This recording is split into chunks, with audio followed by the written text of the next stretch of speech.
Welcome to the Autism in Black podcast, where we focus on all things autism and the Black parent experience. Our goal is to always educate, support, and empower parents to advocate for not only their children, but themselves.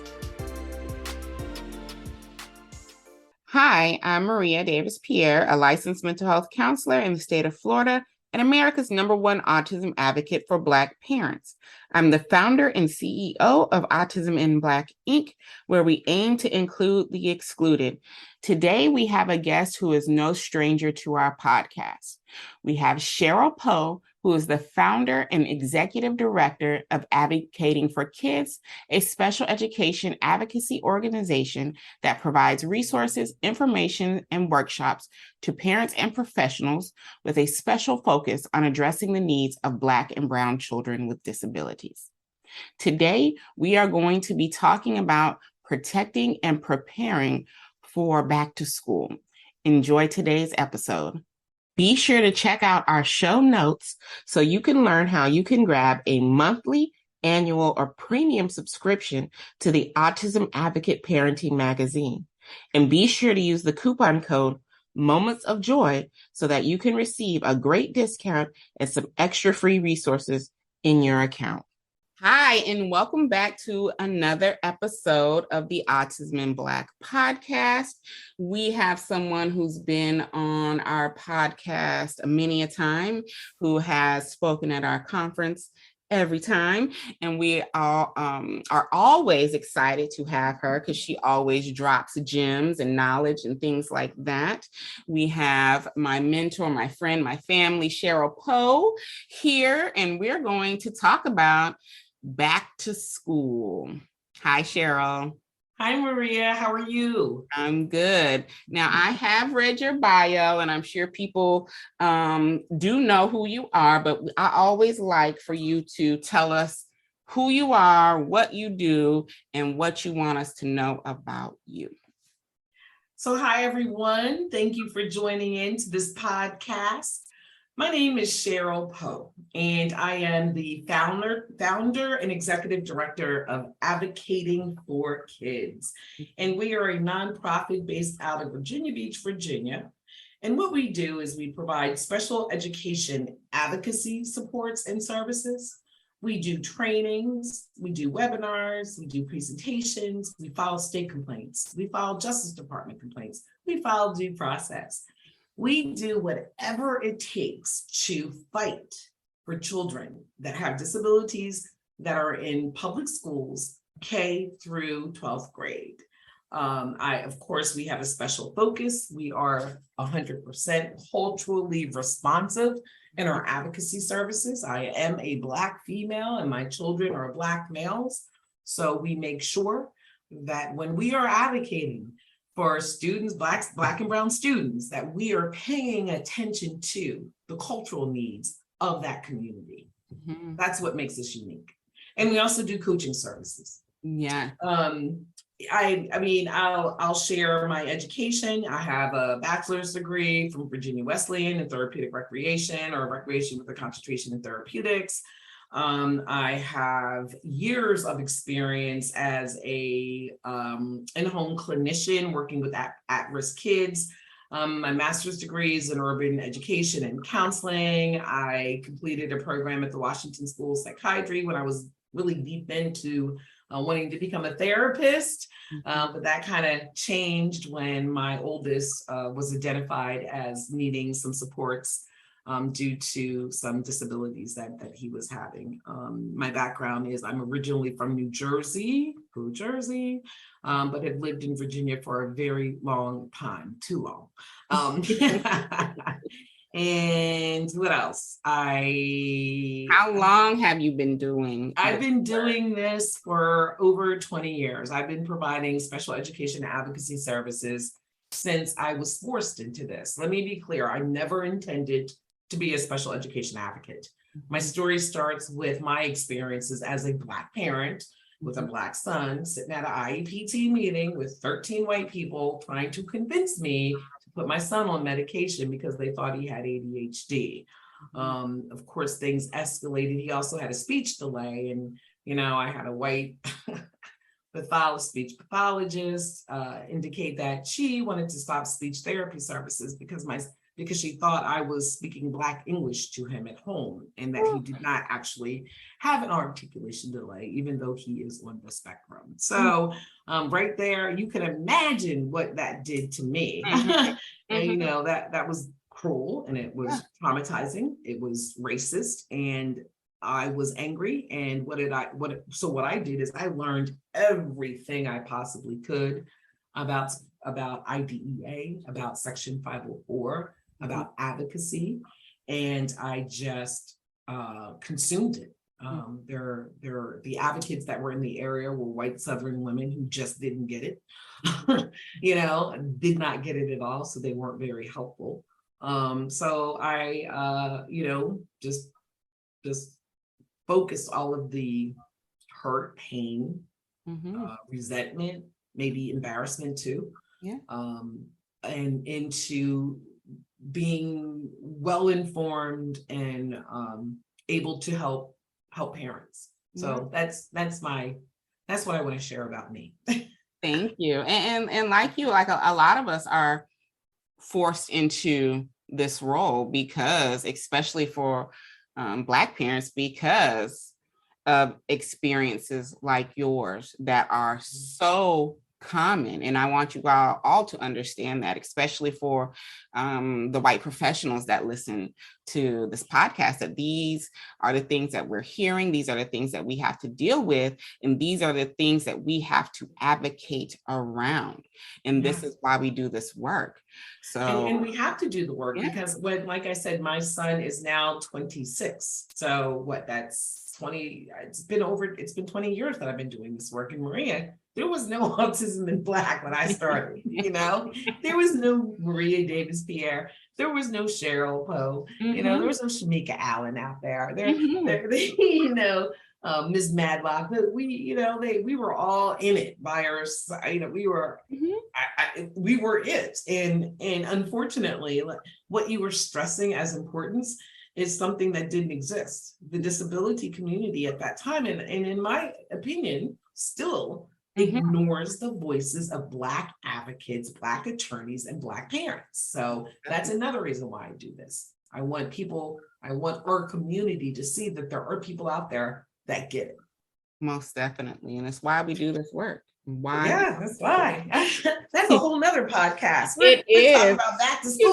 Look, we about to interweave it in together because we're about to talk about that is true. Getting our Black children prepared for the new academic year, or for those who have just started, like Florida and in our school, preparing them and integrating them back into the school year, preparing us, because we know that we do have to do a lot of the work on our own. And we know that now currently in our country, the climate isn't good for us as Black individuals. And there's more added things that we have to prepare for, especially, for those of us living in Florida or like Virginia, like Cheryl, they're twin states now, as we like to say. So Cheryl, if the school year hasn't started yet, let's start there. Okay. For parents who are about to go back in a couple weeks or a month, what should they be doing now to prepare?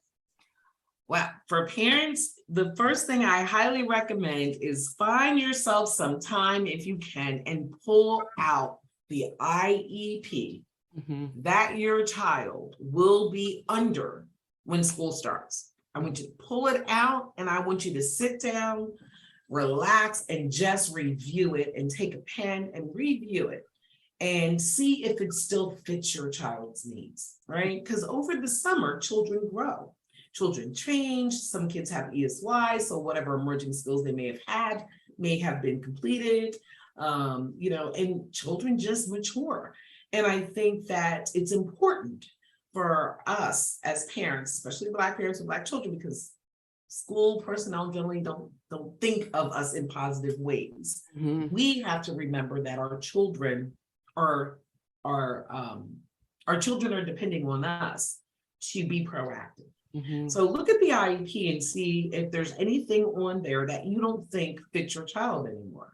An example could be maybe your child was struggling with understanding their times tables while the school was going. You had an IEP or you had accommodations around that particular skill set. And because of the summer, you did some extra work with your child, or their child had ESY or went to summer school, or whatever happened, it finally clicks, right? They finally get it. And that because you've seen work examples through either summer school work that you have done, that they can now do a skill that they couldn't do at the end of the school year. You want to save that document. You want to note that in the IP, right? At first, just put a little circle there, and then realize you need to start collecting data. Like when I say collecting data, moms and dads, I mean either examples that maybe you have from the extended school year, which is ESY, that are services that are done in the summer, or work examples for summer school, or if you had a tutor, if you were working with the child. Collect those and maybe even have them do a couple more, so that when the school starts, you will have your evidence that that particular skill set is no longer needs sped ed services. It needs to be taken off the IEP. Perhaps a new one needs to be added, but you want to share skill sets and things that have changed that your child couldn't do, but they can now do, and update it with fresh information. I think one of the pitfalls that happens a lot is parents have these IEPs that, maybe they were developed in April, so they're going to be good, right? From April, May, June, long summer months. Then we have September, October, and you're going around again. The problem is, though, from that April, whatever was happening, and then the summer, and then September, again, your child has changed. Yeah. So you want to pay attention to that. So that's one of my first recommendations. Review your child's IEP. Look at skill sets of things that they may have learned and make note of it. And if you can, produce and provide evidence of that growth to the IEP team as soon as school starts. Another one is maybe your child had some setbacks this year or during the summer. Maybe they regressed for whatever reasons. Being Black and living in America is hard. I mean, we've had quite a few school shootings, places where Black people are gathering or are dangerous to go to because you fear somebody walking in and shooting you. So that kind of trauma does impact children. So if your child has experienced any kind of racial trauma or any other trauma, and you notice that they are unable to express their feelings as well as they used to, seem more sad or depressed, seem withdrawn or isolated. If you're seeing signs of that, pay attention to that. Make sure you note that. I would, contact your child's pediatrician and check in, but I would definitely make sure that information about what you observed your child's behavior change to be shared, and that you amend the IEP immediately, so that during those first 9 weeks of school, right, say you give it 4 weeks to see if this child is still you have the conversation with the teacher and say, this is what I'm noticing, and these are concerns. Give it 4 weeks to see if your child continues to feel that way, express the same kinds of things, and it doesn't seem to getting better. At that time, in 4 weeks, if that's still happening, I would recommend you go ahead and request additional evaluations. And that leads me to the July 19th, 2022 document that was released by the Office of Civil Rights. It's called, the name of the document, Maria, is called according to supporting students with disabilities and avoiding the discriminatory use of school discipline under Section 504 of the Rehabilitation Act 1973. And it was released on July 19th, 2020. And they talk about that. They talk about, because there's so much going on in our schools nowadays, that our children are having stress responses. And they say that if a child already has services, but the school district notices that behaviors are occurring and they are getting in the way of learning, then they need to reassess the child and they need to update services. Yeah. So I'm just making a suggestion that parents be proactive, pay attention to that, and make sure that instead of disciplinary actions, that they are reassessing your child and getting your child what you need. So the first part is just pay attention to what the IEP says, and then also look at, how your child did this summer. That's one of my first recommendations. Any questions, Maria, or do you want me to expand on any? Yes, I always have questions. One, we will link the documents that Cheryl's talking about in our show notes. For those of you who don't know quite how to get to that, those will all be in the show notes.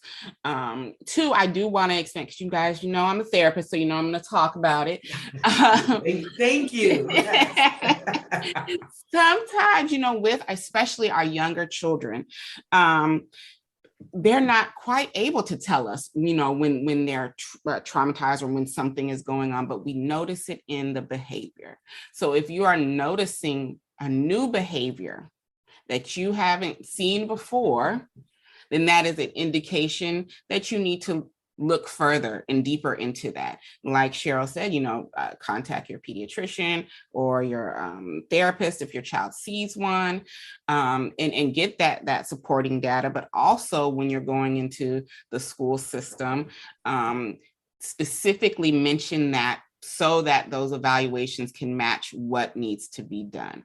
Because a lot of times there are only certain evaluations that they're going to do when you have that reevaluation period, or those things are coming around. Now, we know that, they should be doing a lot more in-depth work on a lot of things, but we know that sometimes they don't. I can tell you right now, in our district, I think we had one school psychologist servicing our district because one was on maternity leave. So I knew of two specifically that were working in our district. There may be more, but I know specifically of two that were working in our district. And they were so backlogged on just doing evaluations in general and reevaluations in general, and then add in COVID and the delay that caused, it leaves our children in limbo sometimes. So if your child is entering the school year, especially for those who are kindergartners or those who are just going to be getting identified, and you're going through that process, there are dates that you should be aware of, that should be going on. Sometimes those dates, they don't abide by them. I can tell you right now that those dates did not matter here in our district because of, one, the lack of support, and oftentimes I do get frustrated that there is a lack of people following through on actual mandates, but then at the same time, there is just a shortage.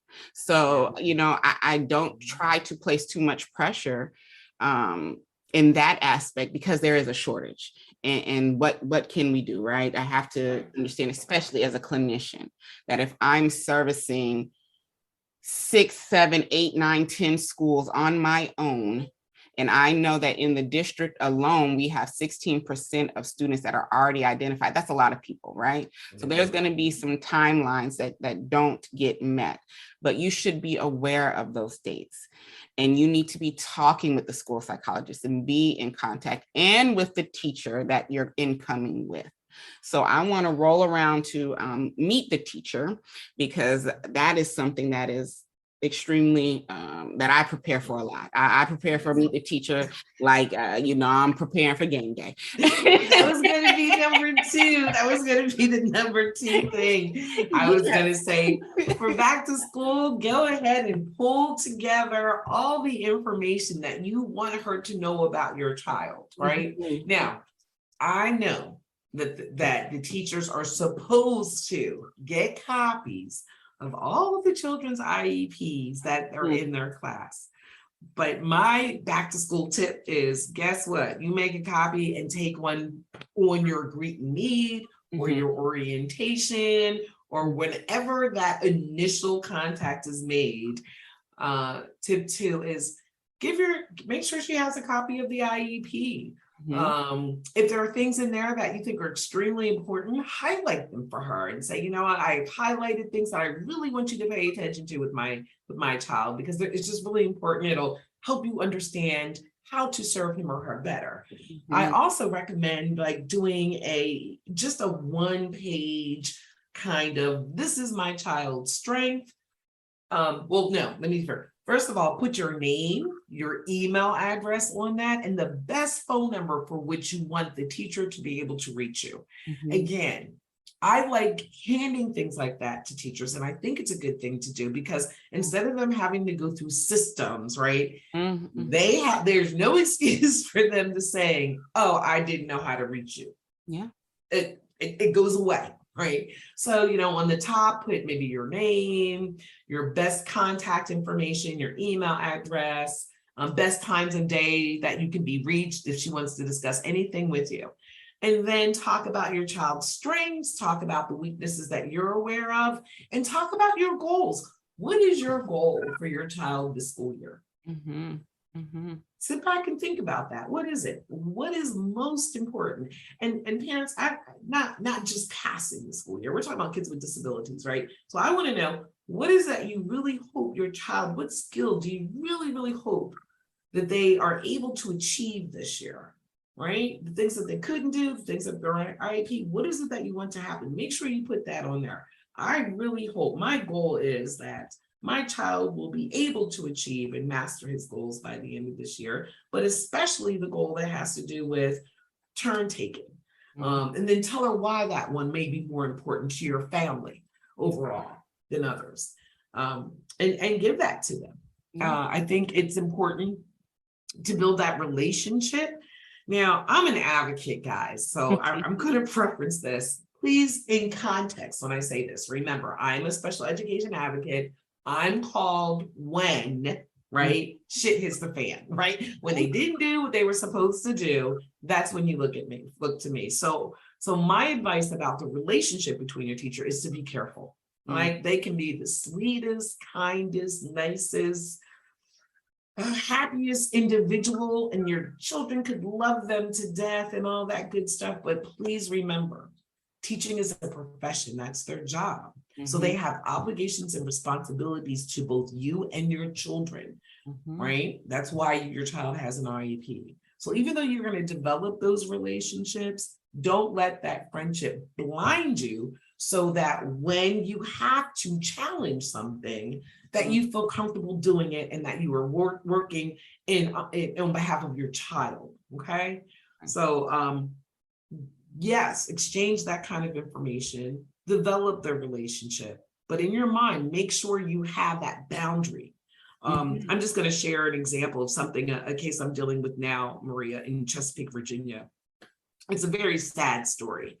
It is about 3 parents who have nonverbal children. 2 of them are nonverbal and non-mobile. And the teacher in the class, the self-contained classroom, was alleged by 2 of the TAs that were in the classroom of abusing these kids. She was accused of taking a spray bottle and spraying it in the faces of the kids when they were disobedient. Another allegation was that she was hitting kids in the head with like an empty bottle to get them to be quiet, grabbing their faces. The way the parent found out was because she went to drop off end of the year flowers for the teacher and a card. And when she showed up, she was met by staff concerned and confused, let's say, because the teacher had been removed out of the classroom a whole month earlier. No one ever told the parents for possibly abusing her child. And she's showing up for flowers and for cards for this teacher. Her heart was broken when she found out about the allegations. And I share this to remind you of, the relationship is important to have, but don't go into it blindly. Because this is a prime example. Those parents were devastated because they loved the teacher. They were literally going to keep their children back another year to stay with her because they trusted her that much. And she was actually accused of and witnessed abusing their children. I agree. You know how I am with my kids' school. I am extremely involved in my kids' school. They all know me and they all know who my three children are, the principal, the vice principal, the guidance counselors, the teachers, of course, any and everybody, they know who we are. And I make it a point for them to know that those three are mine because I know me, right? And I'm trying to be protective of my children.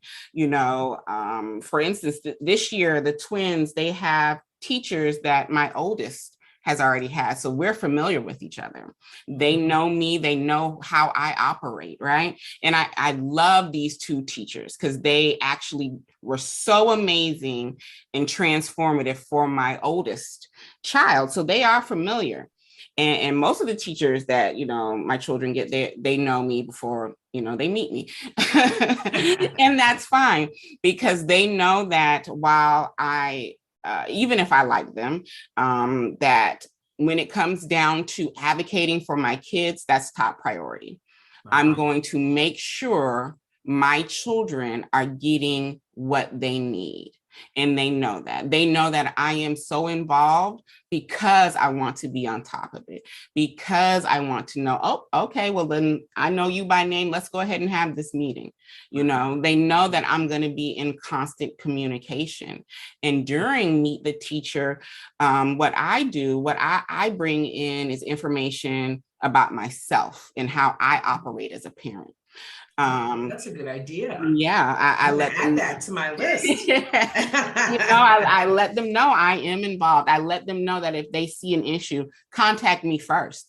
That I'm always going to be available to talk about my children by email, by phone, by the messaging systems, whatever. Let me know. Do not wait until progress report, IEP goal review, report cards to let me know there's an issue. I want to know right then. And even though this is in the IEP that they need to contact me prior to, progress reports and things like that, I include this in there. Yes. I also include my plan for how I'm going to have my IEPs schedules that year. So for me, I know that with our oldest, Malia, she is going into middle school next year. Cheryl knew I was coming here. She knew I was about to talk about this because, I called her about this whole situation. So I have been anxious as a parent in regards to my child transitioning to middle school, and she don't transition to middle school to the next academic year, y'all. This is her last year of elementary school. But I don't know if you can hear me laughing, but I just want to be clear for those that are listening. Right? The child is not transitioning when the school starts next week. We're talking a whole 180 days of school before she transitions. We're talking about the 2023-24 school year. Yes. And I'm already thinking about that. So when I went in for her Meet the Teacher, I let them know the schedule that I have planned for her IEP, because there are certain things that I want to be addressed at certain times to make sure that, one, we know what middle school she's going to go to, because in our district, only certain schools have autism programs. And at this time, she is still getting, the in-classroom autism program supports for reading. Everything else she has is gen ed. So if she does not push out into gen ed for reading, she goes to a completely different middle school, right?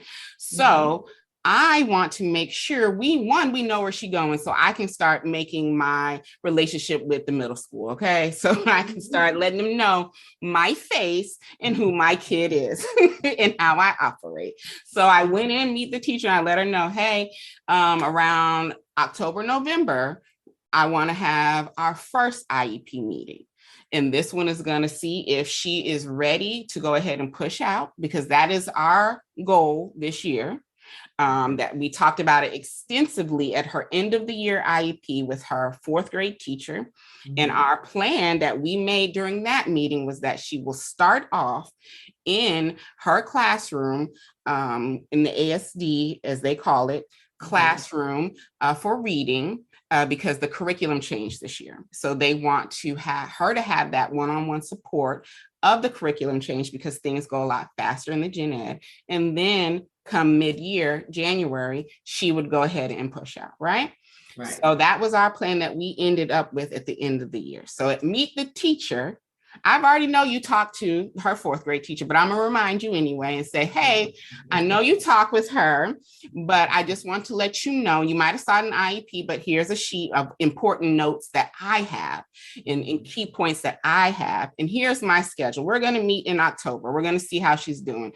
Then we'll meet again in January, right? Then we'll meet again at the end of the school year. Now, this is where I called Cheryl in, right?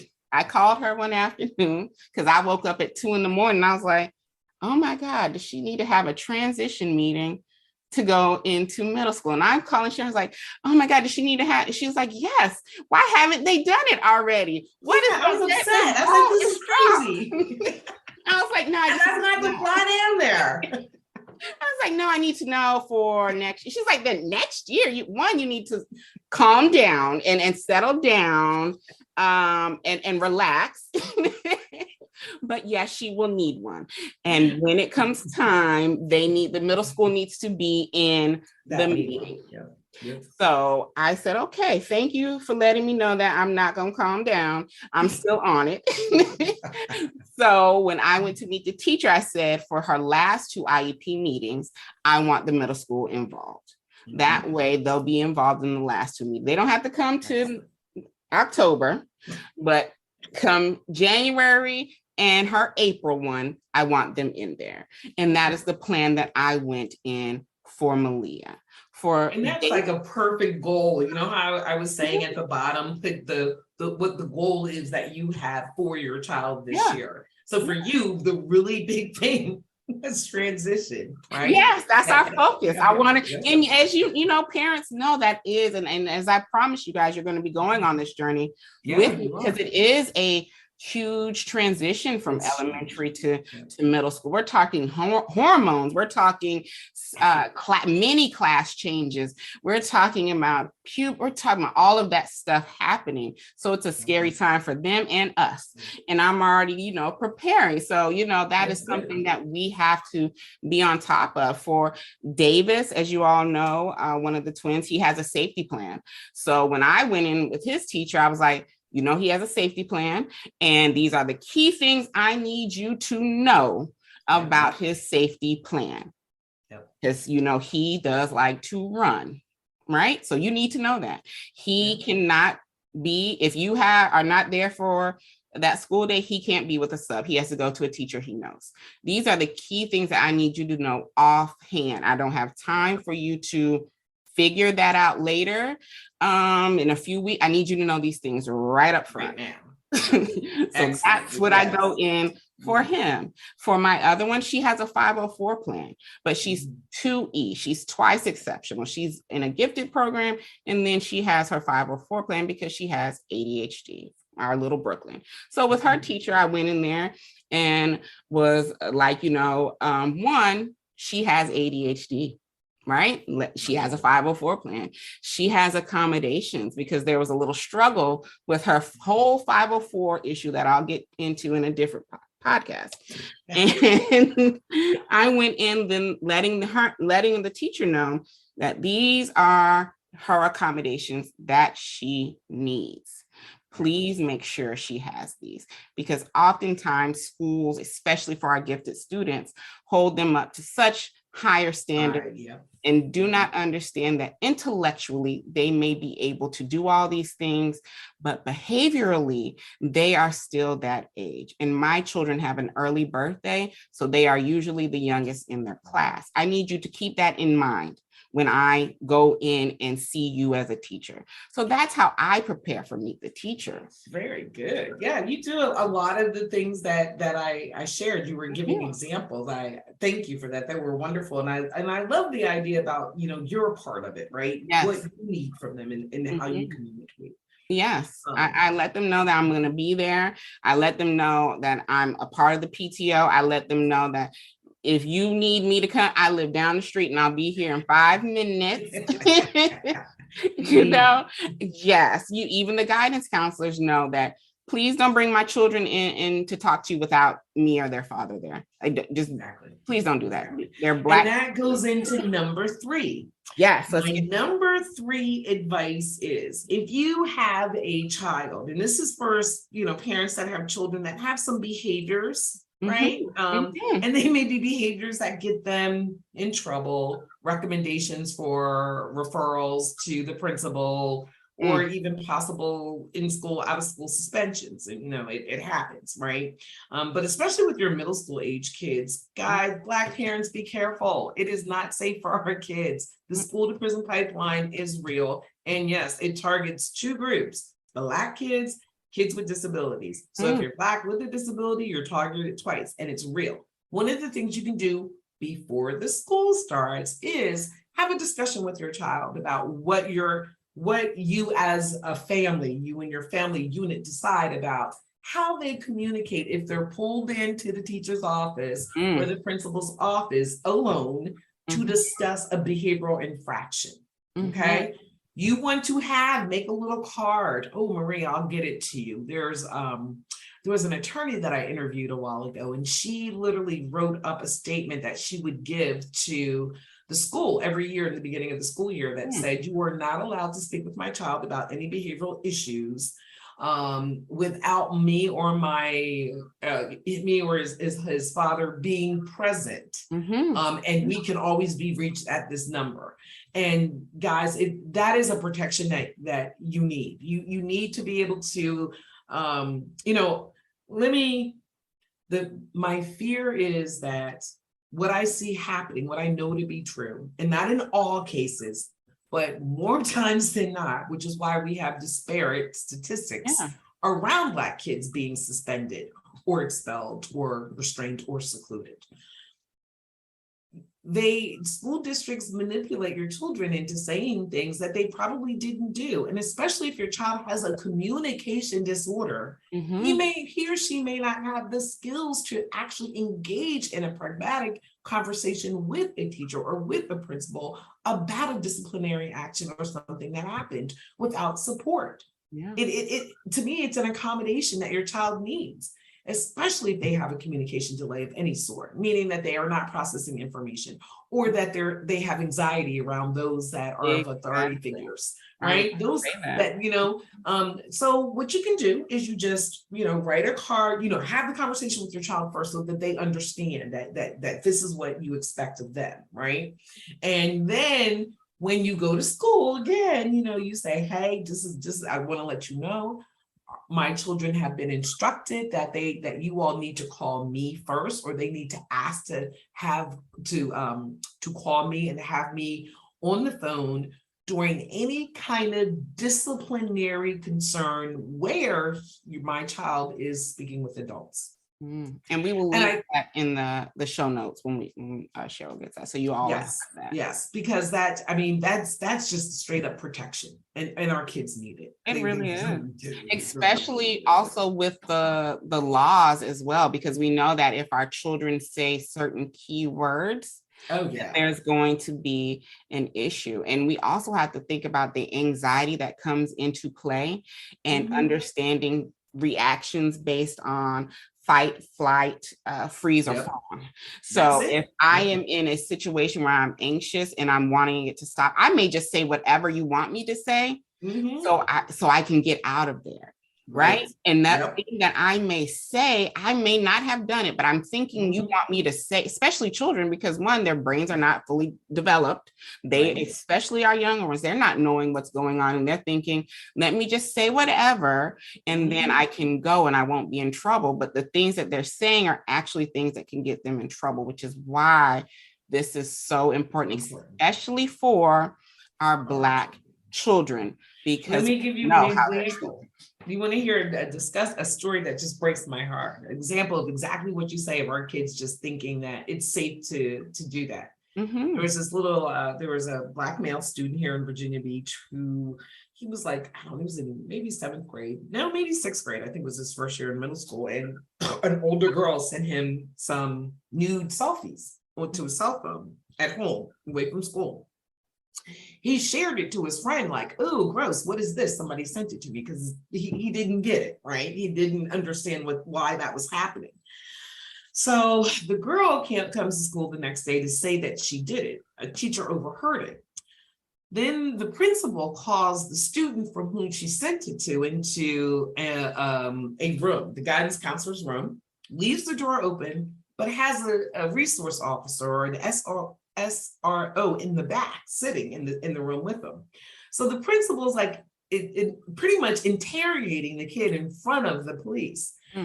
Asking questions. Oh, did you get a picture? And he's like, yeah, I can't believe she sent me this. See, this is crazy. I didn't know what to do. And I sent it to my friend because I didn't know what to do. Right. So the kid, thinking it's innocent, he shared that he received nudity and then that he shared it with someone else. The assistant principal asked for his cell phone to see it. The kid's like, yeah, sure. The principal immediately opens up an evidence bag, a police evidence bag, puts the phone in there, then gives it to the police who's in the room, and that kid is arrested for for a sex crime for having pornography on his cell phone. Got expelled. Mom had to spend a whole bunch of money to get an attorney to fight that mess. I just don't. First, is that legal? Like, where yeah, it is legal. That's the whole thing. Yeah. Where are you getting the evidence bag as a principal? Like, just to whip it out? I don't. Yeah. It's in being a minor, and you can, these things just, honestly, they blow my mind, but they happen. We had an incident with our 6-year-old son in regards to, being sent to the guidance counselor, which is why then I started saying, you can't talk to my kids by themselves. The teacher said, hey, you guys have finished your work, go ahead and free draw. He drew a video game that he is not allowed, that we found out he was playing, that he is no longer allowed to play, a violent video game. She looked at it and she was like, oh my God, what's going on here? She asked him, he said, oh, this is a game that I play, but my parents don't let me play it anymore. But it was just something that I was thinking about. Immediately sent him to the guidance counselor. They're interrogating him. And then they called me afterwards. Oh boy. He was already did not go well for them, did it? It did not go well because one, he's 6. Okay. Right. You're not calling my kid in there and having this whole conversation. Turns out she told him it was inappropriate for him to think about, that he shouldn't be thinking about these things. So then when I'm talking to him, he's scared to talk to me. Now I have a real big problem because you have impacted the relationship that I have with my kids. My kids should be able to tell me any and everything that they're thinking about, so then I can be proactive as a parent. You have now impeded on the relationship I have with my child. So now I have an even bigger problem. So I had talked to her when she called me about it. Then I had to send her another email afterwards because now I found out more information. So this is why we have to be proactive about these things and think about them beforehand, because these are things that are happening daily with our children. These are things that it's sad that we have to put this much effort into planning for back to school. It's sad that we have to put this much effort into kind of being this proactive and protective wise of our children, but it is a reality that is happening, right? It is something that we have to do when we're raising Black children in today's society. We have to be able to think about A, B, C, and D before it happens. Exactly. Because the school system isn't going to do anything to stop the disparate impact of all the negative things that are happening to Black children in our public schools. Because if that was the case, they would have done it. Because the statistics are as old as public education has been for Black children. So this is a trend. This is not new. If you go back and look at, I mean, I can go 20 years back and you will still see that Black students weren't reading on grade level. There was a huge educational gap. They were being suspended and expelled more than whites. That has not changed. Those statistics still exist. So it's almost, you know, and when you were talking, and we should have called this back to school. How do you protect your child? You know what? We just might. At the end of the day, that's when I think about back to school prep. That's actually that's how I think about it. I think about how I need to, what parameters I need to put in place this year to protect my children, especially when we're raising Black boys. When they're getting older. My son has been targeted since 4, entering pre-K.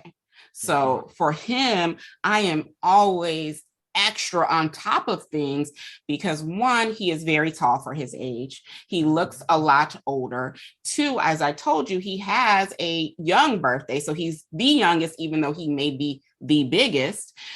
He has a speech impairment. He is autistic. He has ADHD. So there are so many things going on, but you're only looking at the fact that he is Black, right?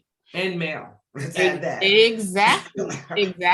And we have to protect against that. I go into the school year thinking, let me prepare as if I am going into a fight. I want to always be ready. So I don't want to have to get ready. I want to be ready. To be ready. And the more that you say that, you're right. Because when I do talk about back to school and I think about sped ed, it is about, reminding parents, my number 4, you guys are going to get forms. And this is nationally. Every school district in the nation does that, has to do it, I think, where you'll get a form where it'll have the code of conduct, right? They may call it something different, but it's, you'll get a form where you have to sign that you reviewed some code of conduct, which are the behavioral policies and expectations, I guess, within the school environment. One of the things I learned to do, and I recommend other parents do, I did it, I think I started it when my probably when my oldest was in 4th grade. I would write on there, we cannot acknowledge, right, that my son will be able to honor the code of conduct because he has a disability that is, and depending on what it is, ADHD, which means he will be impulsive and probably break the school rules. However, he should not be disciplined for it because he has, he can't help it. I highly recommend parents that you write that on there. Now, that does not mean, and let me be clear, writing it on there doesn't mean that your child will be not be disciplined if they engage in a behavior that breaks the code of conduct, even though they have a disability, because you have this other phase called the manifestation determination. However, this form that they're giving you is straight up general education stuff. It doesn't take into consideration if your child has an IEP or not. So what I see happening, right, when I go to disciplinary hearings, when the parent, the child's done this, it's the 10th day, the school's making a recommendation for a change of placement, and the parent's like, look, my child has, these disorders, the IEP says this and that, this is part of his disability. We disagreed with the IEP team. I've seen school personnel, attorneys pick up that form that parent signed. And they use that in those hearings against the parent to say, you signed this, you agreed to this, he broke the rule. So I, again, and you're right, it's a back to school recommendation protection piece. On that form, just write, my son doesn't have the ability or my daughter doesn't have the ability to give consent that they acknowledge or can do these things because they have a disability. I think it's very important to document that for later purposes. You may not ever need it, but that may come in handy later on down the line. That is a great point. that I didn't think about. And we don't even, because I know for me, I actually had to look online for the school policies and the code of conduct and things like that, because when I was braiding the girls' hair, I put colored hair because they wanted colored hair in it. And I had to then think, oh, are they going to get in trouble for this? It's going to be, so I had to look for it because they hadn't even given us those type of things. So these are, again, things that we have to think about. We have to think about, how we as a culture usually wear our hair. How is that going to impact them in school? Are they going to be sent to the principal's office because it's deemed as inappropriate and not within the uniform policy and things of that nature? So, that is a great point that I really hope you all look into. I do have a question for you, Cheryl, of what parents whose children are entering into now kindergarten, and they're being identified and going through that process. How then do they prepare? Because sometimes they may have been identified by Child Find and then said, oh, the school will do further testing. How should they go about that? So it's interesting that you say that, because I want to bring in a little bit of what you the document, the fact sheets from the Office of Civil Rights about evaluations. And I'm going to say this first, and then I'll tie that into your question. So one of the very, very important pieces that parents need to be aware of, pay attention to, and use to protect your child is under a section called disability-based behaviors that trigger evaluations, right? So we know that a lot of disabilities have behaviors attached to them that would break a code of conduct or could lead to a disciplinary action. And this document is excellent because it puts the onus on the school. It says here that I'm going to read a quote out of it. It says, for example, a student who has not been identified as a student with a disability and who is repeatedly referred for discipline following inappropriate verbal outbursts beyond the expected range of behaviors of a student of a similar age may need an evaluation to determine whether the student is a student eligible for disability to ensure FAPE. That is a very powerful statement under Section 504. They are saying it is no longer okay to allow a child to struggle behaviorally and then just treat it like it's a disciplinary action without identifying the cause of the behavior. So this is, like I said, this just came out. It's language that I think is, you always had to evaluate a child under Section 504. But this really, really makes it clear that no more of those, you got to come get your child and pick them up because their behaviors or they're not participating or they're not cooperating. No more of that. That's a trigger to the school. Yeah, it happens so often. And I'm going to get your opinion on this. Okay. So I was seeing something, I won't give names or identify individuals that came across my attention. And the person shared that their child had just entered kindergarten. And they were, the school was going through the process. They knew that the child needed an IEP. So they were doing all of the assessments and stuff. So the child, of course, is in a gen ed class at this time in kindergarten. Day one of school, the teacher tells the parent, your child has too many behaviors and I am not equipped to deal with your child's diagnosis. I already have a student in here who has your child's diagnosis and I am not equipped to do that. The parent then felt it was on them to take action, which I said no. I said no, you out there. Right. But it happens. So tell people how to deal with that. We're talking about one day. I chuckle because they never say good stuff like that when I'm around. Because if I were sitting at a table and a teacher said that, I would say, okay, let me find, and I would go and find the an appropriate private school and say, here you go, since you are admitting to me that as an educator, not only aren't you equipped, you don't have the resources in your school, because just coming to a parent, I mean, there's so much wrong with it. But that's what my first, like, if I was ever in a situation and they said that would be my go-to. I'd find some private schools. I'm like, look, you can't do it. You don't seem to understand that there are processes to help you. So how about you go ahead and just let your staff know, let the principal know what you said, because this parent wants private placement. Because that's ridiculous. It is. And for so many reasons. The first part is, you know what? How dare you say that to the parent? It's quite shaming. It is quite shaming to pull a parent aside and say that your child's behaviors are such that I don't know what to do. It doesn't sound like she used any tact. That's number one. Number two, that's not her, that's her principal's responsibility to deal with that. So that principal needs to provide some supports for her, right? She should have went to the principal and said, I need additional supports, or I need additional staff in this classroom because I have students that have disabilities that aren't getting services yet, and I don't know what to do. So why not put it on the person that actually has the authority and the resources to fix it? And then the second piece of it is there's absolutely, and this is what I usually do in situations like that.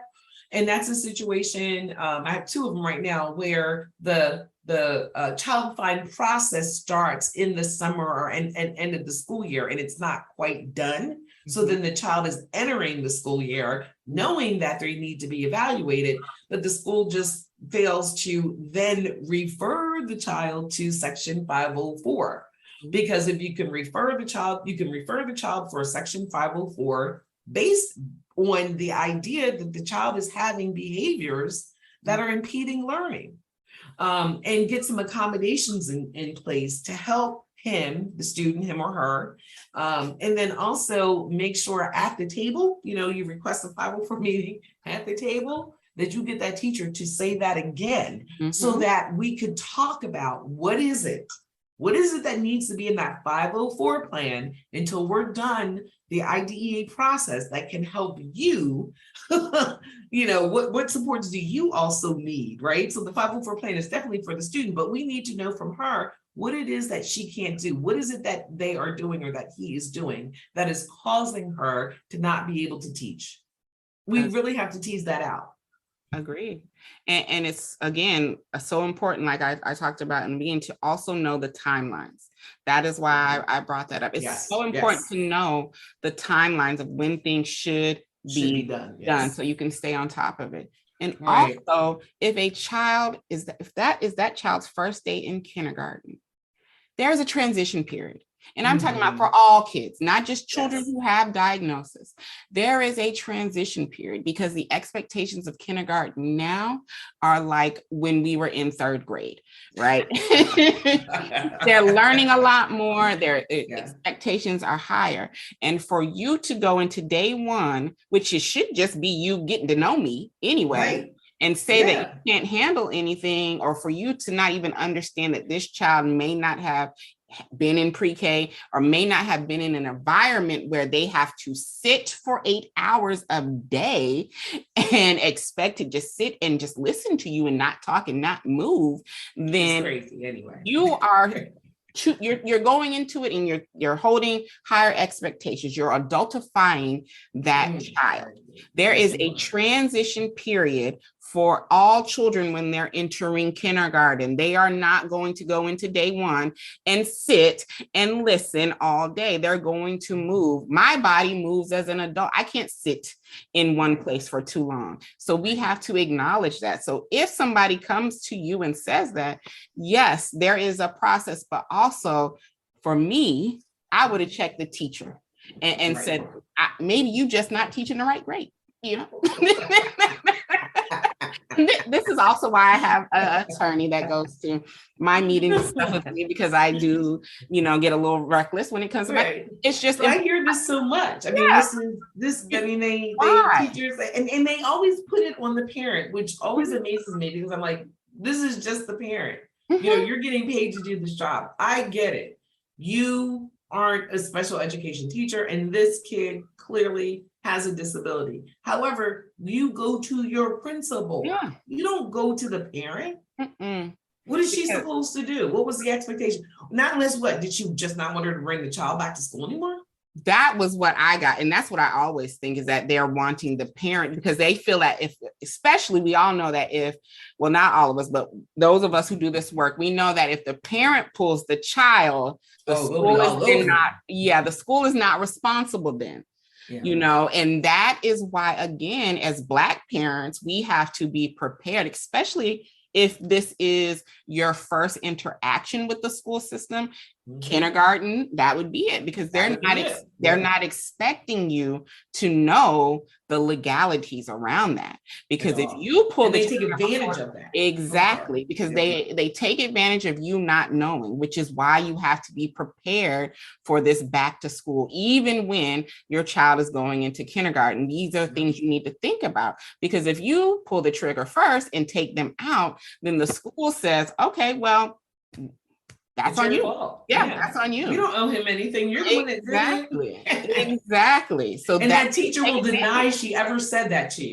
Exactly. The second thing, the second thing that I would do after leaving my kid in there and saying, well, you know, going through the process, I would send a follow-up email saying, remember when you said that you couldn't do AB, and I would write everything out, and I would include everybody on my team and say, hey, this was said, now we need to do A, B, and C, because I'm starting a paper trail, because you said that. Document. And you're right. You definitely, like, when you first told me, I was thinking about everything the teacher, what she did was so wrong and so offensive. But as far as, because it does hurt. It's like, it does hurt parents. It catches you off guard, even as us as advocates, that this is still happening. When you're entering kindergarten, there's still a prep that needs to happen. Back to school. So don't think that this does not involve you as well. You have to start prepping, because these things are said to you. And worse. And because, again, the key piece is they're gonna count on you not knowing your rights, and they're gonna mislead you. Most definitely. And here's an example. It's so funny to answer, which this is directly another quote, and see how this plays into what you just shared. It says, for example, and this is from, again, the guidance document that came out by Office of Civil Rights around disability-based behavior discrimination. It says, for example, depending on the facts and circumstance, the school's duty to evaluate could be triggered by any of the following: information or records shared during enrollment, students' behaviors may harm the student or another person, the observation and data collected by school personnel, information voluntarily provided by the student's parents to the guardian or guardian, and this one, the teacher's own disciplinary or other actions indicating that school personnel have concerns about the student's behavior, such as frequent visits to the offices, demerits, notes to parents or guardian, and use of restraints and seclusion. So, guys, this is actually what the document says should trigger a 504 evaluation and process. You don't just tell the parent, look, we don't know what to do with your child. So, if any of you all are hearing this and you've heard that, a teacher, an administrator, and even those that may hear this, like maybe September, October, hear that. If a teacher says to you, if the school personnel says to you that your child's behaviors are such that she doesn't know what to do, then she should have referred the child. You need to put it in writing, like Maria said, and say, this request is for an evaluation because Miss So-and-so told me that she did not know how to address my son's behavior or my daughter's behavior in her class. That should trigger an evaluation to identify if this is because they have a disability. And if so, how severe is it? And what kind of services does the child need? Perfect. And then my last question, because we've talked about elementary, we've talked about middle school. Yes. Let's talk about our high schoolers, particularly our seniors. How should parents be preparing for that experience? Because we also know that is another big Huge portion, transition. right? Yes. Yeah. So seniors, wow. So hopefully, right, we will go under the assumption that the school did a wonderful transition plan and that all the way up until this senior year, they've been working on goals that are either job readiness skills for the student or preparatory classes for the student to enter into a college, right? Or some kind of vocational opportunity or job placement, right? So we are going to assume that those things should have been done. Because if they haven't been done yet, you're in trouble. I would definitely, if the child, look at the child's age, when the parents remember, no matter how severe your child has a disability, when they turn 18, they are 18. So if your child is getting ready to turn 18 this school year, you need to get educational rights, even if they are cognitively, severely cognitively delayed. Because the way IDEA is that once the student turns age majority, 18, right, that they can make all of their IEP decisions themselves. You don't even have to be invited to the IEP meeting. Wow. And you can, and I would hate, and I've seen this situations like where, students that are maybe cognitively right in that middle range, that like 79, and they never liked their services. And I've seen them end services and the parent couldn't do anything about it because the kid was 18. And part of it was the school being sneaky. So it is really important if your child is turning 18 to have educational rights. And so that's one thing. The other thing is, and Maria, give me a scenario. We're talking about a student that's tracked for college, one that we want to do job placement, or one that may need to go to school beyond their senior year, like those extra years, because there's different things I would recommend for different situations. Well, let's go through all three. Because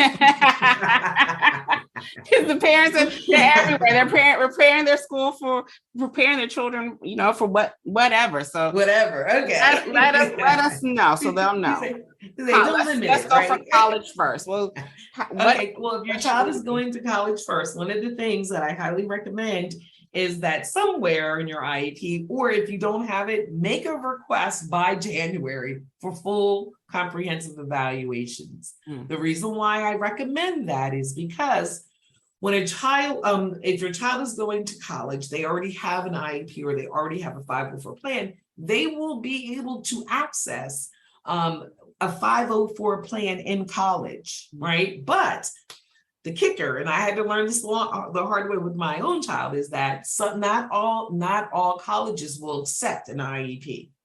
Some of them require an updated psychological evaluation to ensure that the child still has a disability. So if you don't have an IEP that's current, not IEP, if you don't have an evaluation that's current, say you haven't had your child evaluated since maybe 7th grade, that might become an issue or an additional expense to get your child evaluated. So that's my first piece. Make room for new evaluations to be done so that you can have that to get 504 services, or at that point, I think they call them Americans with Disabilities Act accommodations while the child is in college. That's the other piece is making sure that they have the verified credits needed, right, to graduate on time. You don't want to think, they're doing great on their IEP, they're making progress, they're mastering some, they're not mastering all.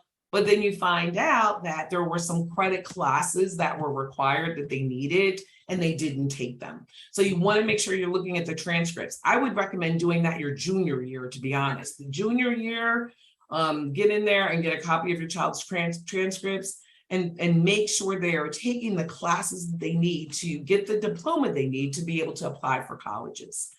The second thing is if your child is college bound, your senior year applications, where do you want them to go? Start doing that investigation. Maybe even having a meeting with the guide. I'd highly recommend having a meeting with the guidance counselor and your child, and just to make sure that you and the child are both aware of those fairs they have, when what are they called? Those college fairs. Yeah, for the college fairs that you that you make sure you have access to that information also. One of the things that tends to happen when the kids are juniors and seniors, there's a lot of expectations that our neurodivergent kids all of a sudden can be responsible and remember to give us that stuff. And they don't. So just skip being worried about it, get that information and make preparations to go. Look at colleges, plan at things, find out what accommodations, what colleges have resources for students that have disabilities. What are those resources? Looking that up, checking in, reaching out to them, even so when you do a college visit, that you can maybe meet with the person that's in charge of that and they can explain to you how they provide services or what needs to be done.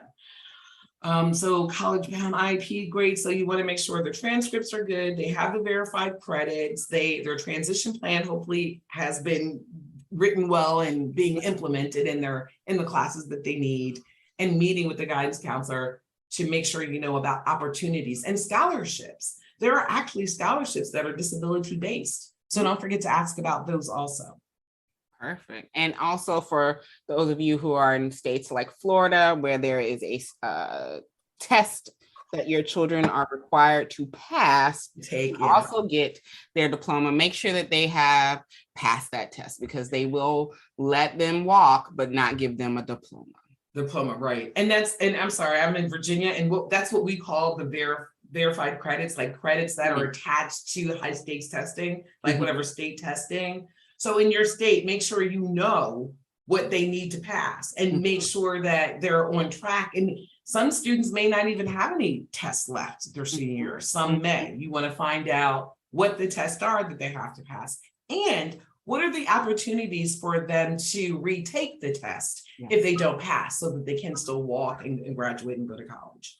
Perfect. Now, for those who are job placement based. So I'm gonna this I think covers a large range of students, right? So you have students that could go to college but just choose they don't like school, and they may want to do some kind of vocational work. I highly recommend that you check in again with your guidance counselors, because a lot of high schools nowadays have programs that allow for pre-certification in entry-level jobs, like welding certifications, or like Microsoft kinds of things. So, check in and find out what those kinds of options are for your child. See if you can sign them up for those classes in high school where they can get those certifications, because guess what? They're so much cheaper. When you get out of the real world, they become expensive, but you can do them, in school in some kind of vocational program, and they're not nearly as expensive. And so looking at that and looking at job placement, again, having that meeting with the guidance counselor and finding out about job fairs that are entry level. Here we have shipyards, and they have all kinds of apprenticeship programs and things like that. Being willing to be creative when you're looking at jobs, right? The trades are underutilized, and people make good money in the trades. And some of our kids, that's what they need. Your ADHD kids that like to do things with their hands and are good with their hands, that might be an old place that might be where you need to direct them, and that's okay. It is. And then you have your maybe lower functioning students, I will say, and then that's when you want to connect with the school should be connecting with your Department of Rehabilitation of some sort, where they should be helping out and giving information about if they do coaching, job coaching, what kinds of programs, whether it be supported work or workshops, or if it is more of an adult living not adult living, what do they call it? Adult day placement centers. You need to be investigating what's available. Again, working with the guidance counselor for those that are looking at those more adult kind of day placement programs, or what they call shelter work programs, or job coaching kind of programs. You want to work with the school social worker to help identify what the resources are in your community. You also want to work with the guidance counselor to find out what's out there, what there may be new programs that have popped up.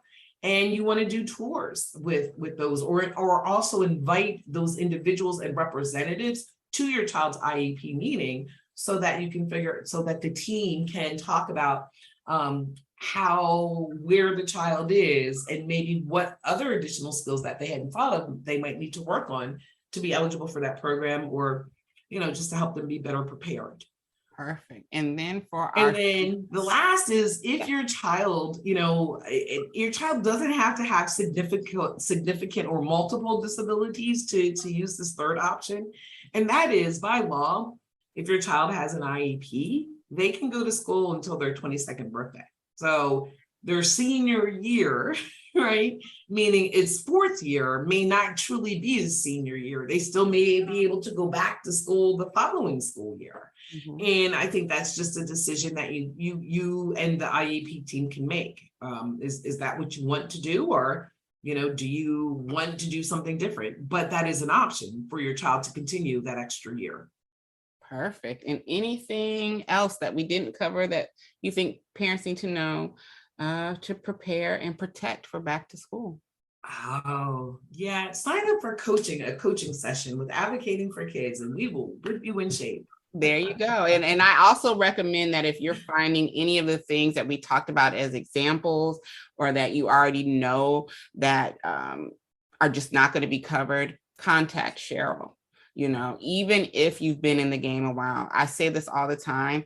I do this for a living, and I have an attorney that attends every single meeting.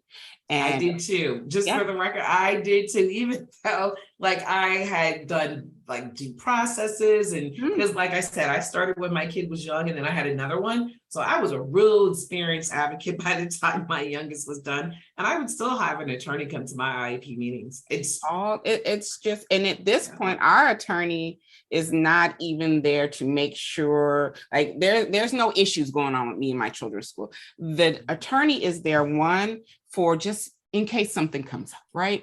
And because I feel better having that person there, because I am just focused on what you're saying about my kids, but the advocate or the attorney is focused on making sure things are done right.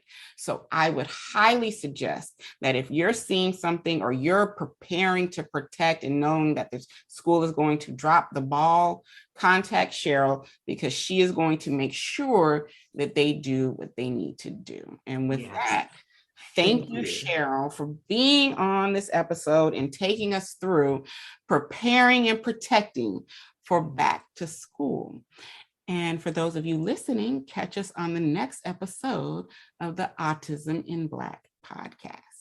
If you haven't done so, make sure to subscribe to our podcast so you can always be notified when a new episode drops. To get the resources shared on today's podcast and the show notes, make sure to go to autisminblack.org/podcast. And be sure to share your takeaways from the show on IG stories and Twitter using our official hashtag AIBpod so that we can find them and share them. And if you want to continue the conversation from today's episode, make sure to join our Autism in Black podcast Facebook community. And please make sure to answer the questions to gain entry. Thank you for listening and joining me this week. Have a good one.